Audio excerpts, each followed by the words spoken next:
कि ईरान वो देश है जो कभी झुकता नहीं। ईरान की ऐतिहासिक जीत। डरते हैं अमेरिका इजराइल भी, डराने वाला चाहिए। सालों कि ट्रंप अगर फंसने लगते हैं या सामने वाला हावी होने लगता है तो तुरंत शुतुरमुर्ग बन जाते हैं। रात में यूएस का बड़ा बेस उड़ा दिया, फिर उसके बाद सुबह होते होते ट्रंप का ट्वीट आ जाता है कि भाई सीज फायर हो गया है ईरान। जब ट्रंप ने कहा था 2 हफ्ते बाद मैं फैसला करूंगा, तब भी मैंने कहा था कि ट्रंप और अमेरिकी राष्ट्रपतियों से बड़े झूठे दुनिया में कहीं नहीं है, इसलिए उनके ऊपर भरोसा करना गलत है। और अब ये भी कहना डिप्लोमेसी में कि दोनों देश हमारे पास आए और दोनों शांति चाहते थे, ये नहीं करेंगे मैं चाहता हूं शांति करे, यही कहा। ट्रंप ने ईरान और इसराइल के बीच सीज फायर का ऐलान कर दिया है। कहा इससे पहले ईरान कतर में अमेरिकी अड्डे पर मिसाइलें दागकर अपना बदला पूरा करने का ऐलान कर चुका है। कहा और इस जीत का सेहरा अगर किसी के सिर पर बंधना चाहिए तो वो है ईरान के सर्वोच्च नेता, supreme leader Ayatollah Ali Khamenei. लेकिन दुनिया ने देख लिया कि मीम बनाना और इतिहास रचना दोनों अलग अलग बात है। इतिहास बनाने के लिए हिम्मत चाहिए, जिगरा चाहिए, और वो हिम्मत, वो जिगरा इस वक्त में ईरान ने दिखाया। इस यहाँ के 100 साल के इतिहास में पहली बार ऐसा हुआ है कि किसी मुल्क ने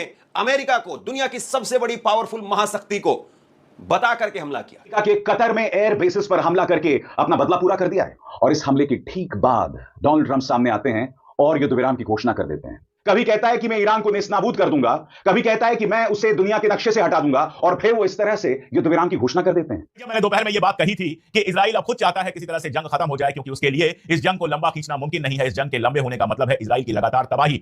मैं सोच ये रहा था कि ईरान पे हमला करेंगे और हफ्ते भर के अंदर ईरान में खामनेई को मार के, अरगाची को मार के, पेजेश्कियन को मार के वहां पे रेजीम चेंज कर देंगे। वो 10वां दिन आते आते, 8वां दिन आते आते उसके समझ में आ गया था कि ईरान को झेलना आसान काम नहीं है। और उसके कहा कि क्या एक मिसाइल से डर गया अमेरिका, डर गए ट्रंप कि कहीं अमेरिका को और ज्यादा नुकसान ना हो जाए। आनंद फानन में कतर पर अटैक के बाद ट्रंप हाय दोस्तों, तो कैसे हम लोग दोस्तों एक और शानदार वीडियो लेकर आ गया हूं। और इसी तरीके से मैं अपने चैनल के ऊपर बहुत ही शानदार वीडियोस आप लोगों के लिए लाता रहता हूं, ताकि आप लोग ज़्यादा से ज़्यादा एंटरटेन हो सकें, इन्फॉर्म हो सकें और आप लोग की नॉलेज बढ़ सके। तो दोस्तों चलिए देखते हैं इस वीडियो में क्या है। पर वीडियो शुरू करने से पहले मैं चाहूँगा कि आप मेरे चैनल को सब्सक्राइब कर लें और बेल आइकन। ऐतिहासिक जीत, और इस जीत का सेहरा अगर किसी के सिर पर बंधना चाहिए तो वो है ईरान के सर्वोच्च नेता, supreme leader Ayatollah Ali Khamenei. Donald Trump ने खुद से सामने आकर के ईरान और इजराइल के बीच में सीज फायर की घोषणा कर दी है। और ये केवल इजराइल और ईरान के बीच में नहीं हुआ है, बल्कि ईरान और अमेरिका के बीच में भी हुआ है।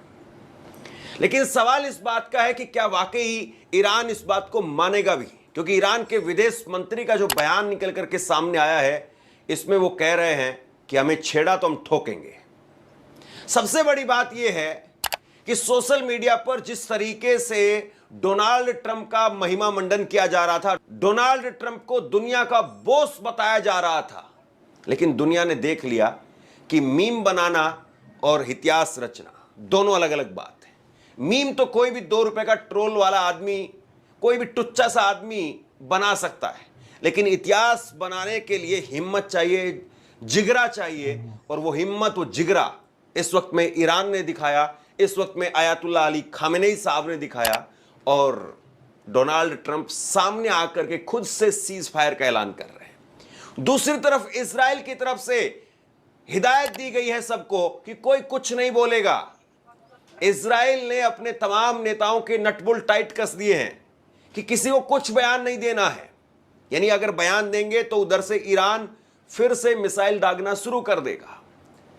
सबसे बड़ी बात यह है कि जिस तरीके से कल ईरान ने अमेरिकी एयरबेस पर हमला किया, और यह एक तरीके से दुनिया के 100 साल के इतिहास में पहली बार ऐसा हुआ है कि किसी मुल्क ने अमेरिका को, दुनिया की सबसे बड़ी पावरफुल महाशक्ति को बता करके हमला किया। चोरी छिपे नहीं, बता करके हमला किया कि हम आ रहे हैं, स्वागत के लिए तैयार रहिए। कि कतर में एयर बेसिस पर हमला करके अपना बदला पूरा कर दिया है। अमेरिका ने ईरान के 3 परमाणु ठिकानों पर हमला किया था, जिसमें ईरान को कुछ बहुत ज्यादा नुकसान नहीं हुआ। और देर रात, जैसा कि आप इन तस्वीरों में देख सकते हैं, ईरान ने कतर में मौजूद अमेरिका के अल उदैद एयर बेस पर हमला किया। आसमान में आप देख सकते हैं किस तरह से उसकी मिसाइलें यहां पर दिखाई दे रही हैं। और इस हमले के ठीक बाद डोनाल्ड ट्रंप सामने आते हैं और युद्ध विराम की घोषणा कर देते हैं। इस बात का ऐलान करते हैं कि मुझे खुशी हो रही है इस बात को लेकर कि दोनों देशों के बीच युद्ध विराम की घोषणा हो गई है, कि ईरान वो देश है जो कभी झुकता नहीं। जो लोग ईरानी लोगों और उनके इतिहास को जानते हैं वो ये भी जानते हैं कि ईरान की जनता कभी झुकने वाली नहीं है। तो एक बार फिर उस नजारे को देखते हैं दोस्तों, जब कतर के आसमान पर ईरानी मिसाइल थर्रा रही थी दोस्तों, और कतर के अंदर किस तरह की अफरा तफरी थी इस वीडियो में आपको पता चलेगा दोस्तों, जैसे ही ईरान अल उदैद एयरबेस पर हमला करता है। देखें,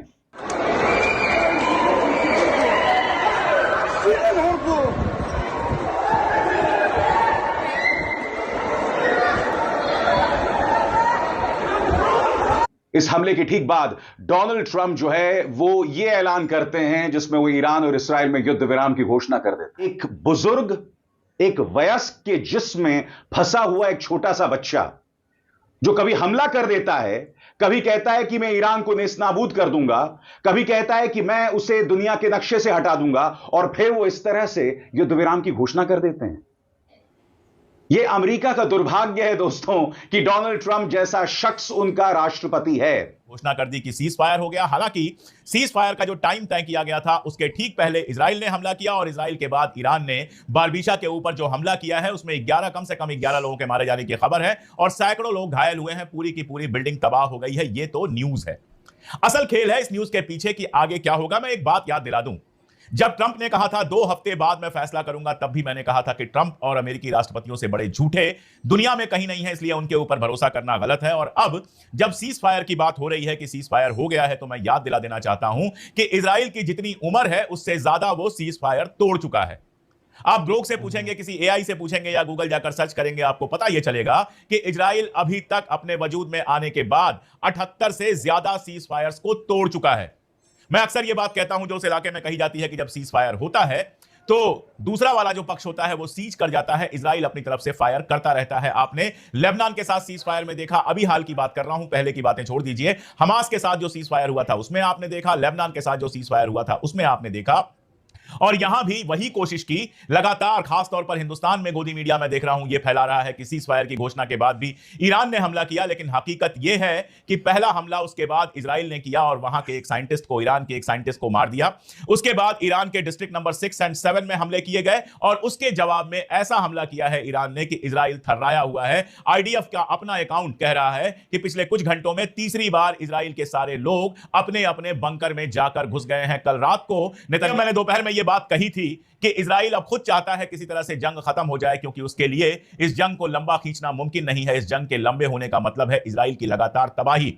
मैं सोच ये रहा था कि ईरान पे हमला करेंगे और हफ्ते भर के अंदर ईरान में खामनेई को मार के, अरगाची को मार के, पेजेश्कियन को मार के वहां पे रेजीम चेंज कर देंगे। वो 10वां दिन आते आते, 8वां दिन आते आते उसके समझ में आ गया था कि ईरान को झेलना आसान काम नहीं है। और उसके ट्रंप ने कहा, इसके पहले तमाम नाटकीय घटनाक्रम आप देख रहे होंगे लगातार, लेकिन अमेरिकी राष्ट्रपति ट्रंप की तरफ से जो ताजा ट्वीट है, ताजा सोशल मीडिया पर बयान है, स्क्रीन पर आप देख रहे हैं, जिसमें ट्रंप ने कहा the ceasefire is now in effect, please do not violate. The ceasefire is now in effect, please do not violate। मतलब सीज फायर अब लागू है, इसे आप लोग वायलेट नहीं करें। और ये ट्रंप ने अपने सोशल मीडिया प्लेटफॉर्म पर ईरान और इजराइल के लिए लिखा एक निर्देश है, एक इंस्ट्रक्शन की भाषा है, एक कहे तो एक दादा की तरह भाषा है कि सीज फायर अब लागू हो गया, इसे आप दोनों वायलेट नहीं करें। और ये ऑर्डर भी है, इसको जिस भी तरह से देखें, एक थर्ड एम्पायर की तरह अमेरिका ने इसमें दखल दिया और सीज फायर का ऐलान किया, वैसे ही जैसे ट्रंप पहले भी कई बार करते रहे। अब देखिए 6-7 घंटे का ट्रंप का पूरा सिलसिला जो उनके ट्वीट करने का, जिसको ट्रूथ पर वो करते हैं, वो एक ही बात है। सोशल मीडिया पर उनके ऐलान का पूरा सिलसिला देखिए। पहले ट्रंप ने ईरान की तरफ से जो मारे गए दोहा में मिसाइलें दागी गई अमेरिकी मिलिट्री बेस पर, उसका मजाक उड़ाकर कहते हैं कि ईरान ने 14 मिसाइलें दागी, 13 को हमने गिरा दिया, 14वां किसी काम का नहीं था, बहुत कमजोर लड़ाई लड़ रहा है ईरान जो भी है। उसके फिर उन्होंने दूसरा कहा कि दोनों से बात हो रही है, अब सीज फायर पर सहमति बन गई है, 6 घंटे बाद ईरान सीज फायर करेगा और 12 घंटे बाद वो करेगा। देखिए ये भी कहना डिप्लोमेसी में है कि दोनों देश हमारे पास आए और दोनों शांति चाहते थे। ये नहीं करेंगे मैं चाहता हूं शांति करे, यही कहा कि दोनों देश हमारे पास आए और वो दोनों शांति चाहते थे। Best God bless Israel, God bless Iran, ये कह दिया। उसके बाद 6 घंटे की मियाद, जिसकी बात करें, लास्ट ट्वीट डालिए स्क्रीन पर। और उसके बाद डरते हैं अमेरिका इजराइल भी, डराने वाला चाहिए। सामने कहा कि क्या एक मिसाइल से डर गया अमेरिका, डर गए ट्रंप कि कहीं अमेरिका को और ज्यादा नुकसान ना हो जाए। हालांकि जब ईरान ने मिसाइल दागा, इसी के साथ सोशल मीडिया पर यह चर्चा भी शुरू हो गई कि लगता है अब युद्ध रुक जाएगा। मैंने टिप्पणी की थी उस पर गौर करिएगा। मैंने लिखा कि ईरान, इजराइल, अमेरिका, अब सबके पास अपनी अपनी जनता का गुस्सा ठंडा करने के लिए एक एक कारण मिल चुका है। जनता का गुस्सा ठंडा करना यानी अपनी भौकालबाजी के लिए, अपनी पीठ थपथपाने के लिए सबको एक एक पॉइंट मिल चुका है। जैसे आप पिछले कई हफ्तों से देख रहे हैं, भारत में ऑपरेशन सिंदूर के नाम पर नरेंद्र मोदी और भाजपा ने कितनी गंद फैलाई है, किस तरह से उसका राजनीतिकरण करने की कोशिश किया, तमाम झूठ फैलाए, अपनी पीठ थपथपाने की कोशिश की। उसी तरह से अब ईरान कहेगा कि देखो हम झुके नहीं, हमने इजराइल का छक्का छुड़ा दिया। ट्रंप अनकंडीशनल सरेंडर की मांग करते रहे, हमने सरेंडर नहीं किया और ये सिर्फ मेरा। ट्रंप ने ईरान और इसराइल के बीच सीज फायर का ऐलान कर दिया है। कहा है दोनों पार्टी इरादी है। इससे पहले ईरान कतर में अमेरिकी अड्डे पर मिसाइलें दागकर अपना बदला पूरा करने का ऐलान कर चुका है। कहा है देर रात भारतीय समय के अनुसार कतर पर जब अमेरिकन मिलिट्री बेस पर अटैक हुआ, उसके बाद हमने रात में भी भाऊ के साथ कार्यक्रम किया था और तमाम आशंकाएं जताई थी कि युद्ध अब किस फेज में जाए। उस समय हमने एक चर्चा की थी कि हो सकता है अब यहां से युद्ध में जो एस्केलेशन है वो कम हो, डी एस्केलेट होना शुरू हो जाए, क्योंकि ट्रंप का जो स्वभाव है, जो नेचर है, उसको समझने वाले जानते हैं कि ट्रंप अगर फंसने लगते हैं या सामने वाला हावी होने लगता है तो तुरंत शुतुरमुर्ग बन जाते हैं। आनन फानन में कतर पर अटैक के बाद ट्रंप बैकफुट पर गए और सुबह होते होते उन्होंने बाकायदे एक पोस्ट कर दिया सीज फायर को लेकर। टाइम भी तय कर दिया 9:30 बजे भारतीय समय के अनुसार 9:30 बजे सुबह से सीज फायर हो जाए। उस पर ईरान के विदेश मंत्री का जवाब आया, लेकिन उस जवाब से ज्यादा महत्वपूर्ण यह था कि जब ट्रंप के सीज फायर को ठेंगा दिखाया ईरान ने, उसी वक्त इजराइल पर मिसाइलों की बरसात कर दी और तेल अबीब में सिर्फ सायरन और कोहराम मौत। भावुक को लाइए, इसको कहते गाल पर करारा तमाचा मार। दोनों साइमल्टेनियसली आए, हाथ जोड़ के आए, पैर पकड़ लिए और तुरंत बाद एक विदेश मंत्री, ईरान का सुप्रीम लीडर नहीं, विदेश मंत्री, जोरदार मारा तड़ाक से। लेकिन बेशर्मों को कभी शर्म नहीं आती। ये आदमी लिटरली बेशर्म है। भारत के संबंध अमेरिका से कोई बनाता रहे, मोदी जी बनाए, निहायत बेशर्म। उसके बाद की तस्वीरें मैं दिखाता हूँ, जरा लाइए स्क्रीन पर विजुअल। ये जो विजुअल्स ये तेल अबीब के हैं, इजराइल के हैं, जहां मिसाइलों की बारिश कर दी ईरान ने। इसके बाद 12 दिनों बाद पहली बार वहां पर बड़ी कैजुअलिटी की खबर है। आज इजराइल यही कह रहा है कि भाई आक्रमण किसने शुरू किया, किस बात की सीज फायर? आक्रमण इजराइल ने शुरू किया, हम जवाब दे रहे हैं। इजराइल आक्रमण करना बंद कर देंगे, हम देखेंगे कुछ घंटे। इजराइल शांत है तो हम भी शांत रहेंगे। भारत पाकिस्तान में युद्ध की शुरुआत किसने की? भारत को पागल कुत्ते ने कहा था कि जाके हम हमला कर देते। ईरान ने रात में यूएस का बड़ा बेस उड़ा दिया। तो दोस्तों, जैसा कि आप लोगों ने देखा इस वीडियो के अंदर, और इस वीडियो से रिलेटेड आप लोगों का क्या ख्याल है, आप लोगों को कैसी लगी ये वीडियो, मुझे कमेंट करके बताइएगा। क्योंकि मैं ऐसे ही इन्फॉर्मेशन आप लोगों के लिए लेकर आता रहता हूँ, अच्छी अच्छी वीडियोस बना के लेकर आता रहता हूँ। तो जल्दी से मेरे चैनल को सब्सक्राइब कर लें और बेल आइकन को प्रेस कर लें। और दोस्तों, ये वीडियो जो है ये अपने दोस्तों में भी शेयर करें, क्योंकि ये वीडियो उनके भी बहुत काम की है। और अगर आप लोग ऐसा करेंगे, अच्छा सा एक कमेंट भी लिखेंगे मेरे लिए, तो मुझे बहुत अच्छा लगेगा। मैं आप लोगों के लिए मोटिवेशन के साथ और भी न्यू वीडियोस लेकर आता रहूँगा। तो चलते हैं मिलेंगे अगली किसी वीडियो में, तब तक के लिए बाय बाय।